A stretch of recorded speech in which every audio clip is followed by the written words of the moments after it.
আজকে সকাল থেকে কিন্তু হয়ে গেছে ঝিরঝির করে একদম বৃষ্টি পড়া শুরু। সেই সকালে ঘুম থেকে উঠেই দেখছি ঝিরঝির করে একদম বৃষ্টি পড়া শুরু হয়ে গেছে। তাই বৃষ্টিতে আমি কিন্তু ছাতা নিয়ে বেরিয়ে পড়েছি উঠোনে। বৃষ্টিতে ঠিক ভিজছি না, কারণ আমার কদিন ধরে বেশ লেগেছে একটু ঠান্ডা, তাই বৃষ্টিতে আর ভেজা হলো না, একটু এমনি দাঁড়িয়েছিলাম।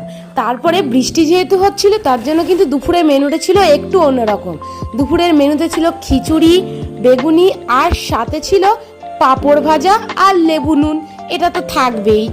আর এই বৃষ্টিতে বসে বসে খিচুড়ি আর বেগুনি আর পাঁপড় ভাজা খাওয়া, এটা মজাই তো আলাদা। তোমাদেরও কারো আমার মতো বৃষ্টিতে বেগুনি আর খিচুড়ি আর পাঁপড় ভাজা খেতে ভালো লাগে অবশ্যই কিন্তু তোমরা জানিও। আর খিচুড়িটাতে তো হয়েছিল দারুণ। আমি রান্না করিনি, রান্না করেছিল আমার মাসি। তাই মাসিকে তো বলছিলাম মাসি খুব সুন্দর হয়েছে, এত সুন্দর হয়েছে যে খিচুড়িটা পুরো আমি চেটে পুটে একদম থালা করে দিয়েছি সাপ। তাই আজকে বৃষ্টির দিনে